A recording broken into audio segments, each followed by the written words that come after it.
5 minutos. Muito obrigado, Sr. Presidente, senhoras e senhores deputados, Senhora Diretora-Geral, restante equipe, saudamos a sua disponibilidade e a paciência para estar aqui face ao avançado da hora. Mas, de facto, é sem surpresa que nos encontramos aqui, Senhora Diretora, e também é sem surpresa que constatamos que o direito de liquidar o imposto de 2019 caducou. Porque nós, em outubro, já prevíamos ou já conseguimos antever que isso que iria acontecer. Compreendemos muito bem que é uma matéria complexa, extensa, polémica, controversa, e se há possibilidade, como a Sra. Diretora acabou de dizer, de liquidar, pois o apelo que nós fazemos é esse mesmo, é empenho absoluto nessa possibilidade e fogo à peça, como se diz na gíria, para podermos ainda ir buscar algum dos tributos que são devidos àqueles territórios, porque eles são esses territórios, Sra. Diretora, que sofrem com a criação, as obras e a exploração das barragens e, portanto, é mais que justo que sejam eles a receber o IMI. Nós sabemos, obviamente, que paga IMI quem for o titular do prédio inscrito e avaliado a 31 de dezembro. E, portanto, saudamos que já haja algumas avaliações fechadas e apelamos a que, nas que estão ainda em aberto, haja celeridade o mais possível. Nós conhecemos bem a qualidade dos funcionários da AT, Sra. Diretora, e sabemos bem que fazem o melhor para evitar caducidades e também para evitar prescrições. Mas a AT, nesta matéria, tem tido muita tergiversação, tem tido muita necessidade de informação e de pareceres, tem tido muito medo da litigância, tem tido muita necessidade de conforto e o processo, que começou tarde, como a Sra. Diretora acabou de dizer, já devia ter começado há muito mais tempo e não devia ter sido necessário um despacho do Secretário de Estado para que ele tivesse sido iniciado, continua lento. E o apelo que eu lhe faço também é que perceba que nós próprios também temos vinculação aos territórios, nós somos abordados pelos autarcas, nós somos confrontados com a situação. A Associação Nacional de Municípios, o Movimento das Terras de Miranda, a Associação Nacional dos Municípios de Baixo Sabor, têm criticado os critérios de avaliação e era aqui que eu queria fazer incidir a minha intervenção. E têm criticado as instruções que foram dadas aos avaliadores por parte da AT e, em concreto, relativamente à questão do valor do terreno entrar para a formulação do valor patrimonial tributário. E eu trago-lhe aqui um caso em concreto, um exemplo. Temos aqui a ficha de avaliação da barragem do Baixo Sabor, cujo proprietário é a Movera Hidroelétricas do Norte. Na linha do valor está a zero, seguindo as instruções que foram emanadas pela AT e que constam do relatório que nos foi remetido. Mas trago-lhe aqui um outro exemplo de uma barragem municipal, a barragem da Camba, que é destina-se a regadio e o valor patrimonial inclui o valor do terreno. Está aqui até 200 euros o metro quadrado e está na equação. E portanto, o que eu lhe peço é que nos explique porque é que existem dois critérios e duas medidas distintas para a avaliação das barragens. Se a questão é serem centros eletroprodutores, bom, não se compreende muito bem, mas aguardo pela sua explicação para isso. E agora, relativamente aos outros critérios da avaliação, a AT entende que só contam os edifícios e as centrais, o resto do equipamento não entra? A água não integra, neste caso, o conceito de prédio estipulado pelo número 2 do Código do IMI, claramente, mas aquela água é um domínio público quando está ao serviço de produção de eletricidade. É que aquela água é a matéria-prima com que se produz eletricidade. E, portanto, eram estas questões que eu queria que a Sra. Diretora nos pudesse avaliar, informar e também lhe pedia uma previsão para o processo de avaliação. Quando é que acha que o processo de avaliação pode estar fechado? Eu sei que depois há os prazos de reclamação das avaliações, mas nós só poderemos vir a cobrar impostos quando as avaliações estiverem encerradas. Muito obrigado. Muito obrigado, Sr. Deputado Carlos Brás. A palavra então à Sra. Diretora-Geral para responder. Muito obrigado, Sr. Presidente. Relativamente, começando pela resposta quando é que terminamos? Não há um prazo, as avaliações não começam todas na mesma altura e acabam. Portanto, vai sempre depender do momento em que recebermos a última barragem identificada pela APA e, portanto, admito que ao longo do ano nós vamos continuar a fazer avaliações. Portanto, não será fácil concluir isto, enfim, num curto prazo de tempo, porque, evidentemente, neste momento já temos 225. Portanto, se houver recursos à segunda avaliação, o processo vai se prolongar ao longo do ano de 2024. Portanto, nós naturalmente vamos fazer o possível para garantir que o maior número de avaliações possível é concluído num prazo compatível com a utilização da prerrogativa da suspensão do prazo do período da pandemia, para garantir que algumas das avaliações que estão agora em segunda avaliação ou primeiras avaliações, se não houver recurso à segunda por parte daqueles que podem recorrer, e é bom lembrar que em muitos dos casos recorrem os municípios e recorrem os contribuintes, e, portanto, isso é um processo que não está inteiramente sob nosso controle. Agora, o que eu tenho a certeza é que nós estamos a fazer, em todos os casos, o possível para reduzir ao mínimo esses prazos e para garantir o máximo de liquidações que ainda conseguirmos relativamente ao ano de 2019. Quanto aos critérios de avaliação, que é uma matéria muito relevante, porque ela é decisiva para o futuro da liquidação do IVA. Portanto, a verdade é que isso justificaria que tivesse havido alguma articulação entre os municípios no momento em que antes de se terem definido as regras. E eu queria dizer, Sr. Deputado, que a Autoridade Tributária recebeu em junho de 2022 os municípios do Distrito de Bragança.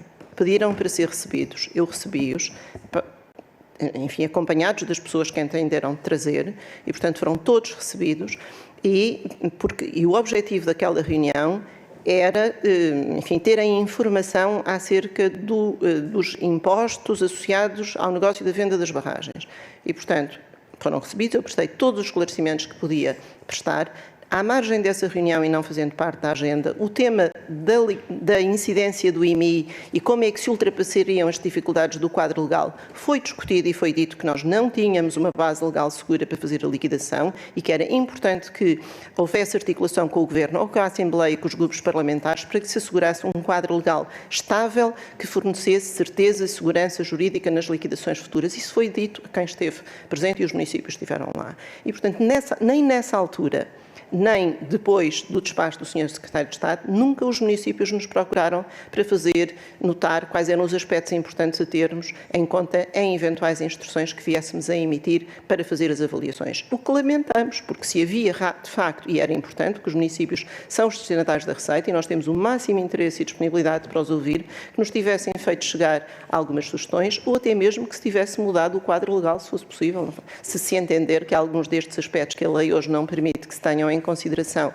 para avaliar esta tipologia de prédios, que são outros, que isso possa ser ponderado. Agora, nesta altura, nós já estamos a fazer as avaliações com os critérios que tínhamos, mas não é por falta de disponibilidade nossa, é porque nem conhecíamos essas linhas de pensamento que teriam sido úteis se tivessem chegado no tempo certo.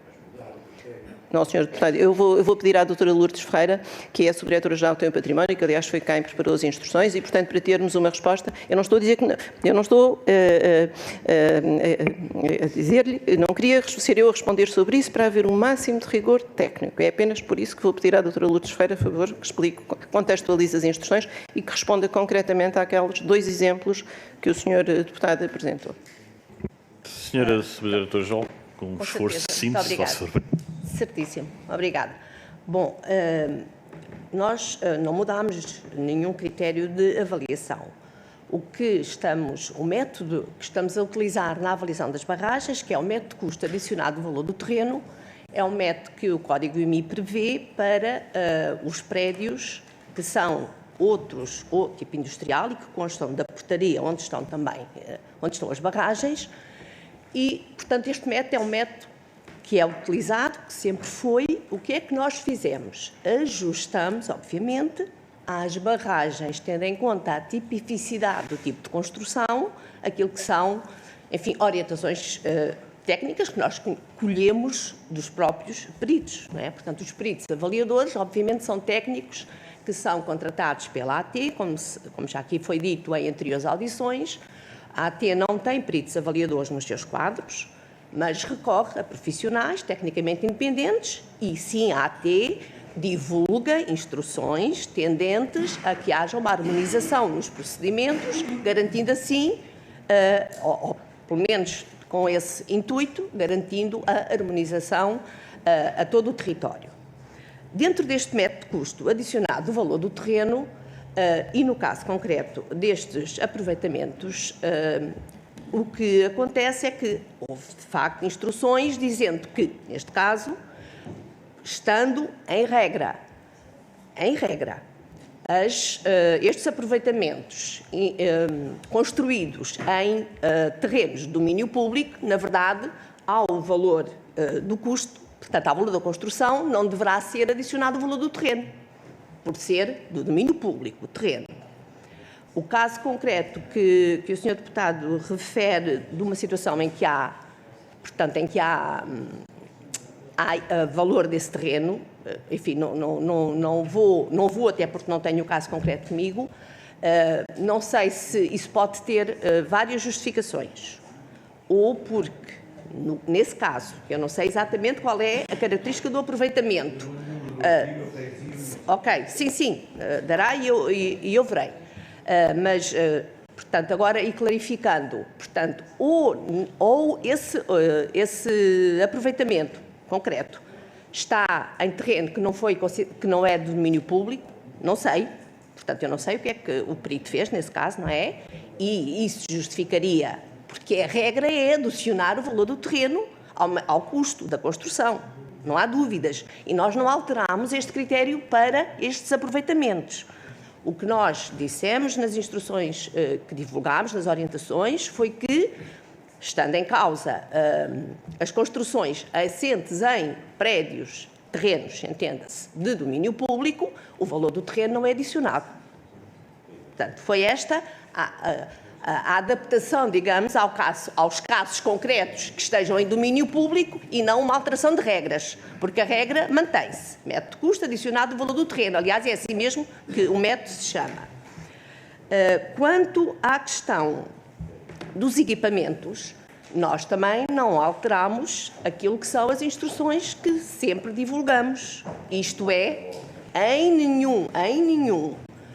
nenhuma outra situação, nós, quando avaliamos as construções por método de custo, incluímos o valor dos terrenos, o valor dos equipamentos. Nem agora nos aproveitamentos elétricos, nem nas eólicas, que serão, digamos, talvez agora com alguma similitude aqui. Portanto, em nenhum destes casos ou outros, nós não incorporamos naquilo que é o valor das construções, aquilo que é prédio para efeitos de IMI, o valor dos equipamentos, o valor daquilo que é o maquinismo e, portanto, isso, aliás, esta questão, de facto, em 2013 foi uma questão abordada, foi uma questão que foi até objeto de uma informação vinculativa, na altura elaborada pela AT, no pedido a propósito de um outro tipo de prédio que não os aproveitamentos, mas gerou, de facto, a elaboração de uma instrução administrativa em 2013 e nessa vinculativa, peço desculpa, e nessa informação vinculativa conclui-se exatamente isto, para o caso que era objeto do pedido de informação, mas já se concluía que os equipamentos não constituem o prédio, não estão nas normas do Código do IMI. De facto, o Código do IMI diz que constituem prédios as construções, ainda que móveis por natureza, mas estamos a falar de construções que estejam afetas a fins não transitórios ou que estejam, e que se consideram afetas a fins não transitórios, também aquelas que estejam em permanência por um período mínimo de 1 ano. Mas sempre falando de construções, não de equipamentos. Portanto, também aqui, de facto, nós não alterámos os critérios que vínhamos seguindo. Nós ajustámos instruções, mas não alterámos critério nenhum. Muito obrigado, Sra. Subdiretora-Geral e Sra. Diretora-Geral. Prosseguimos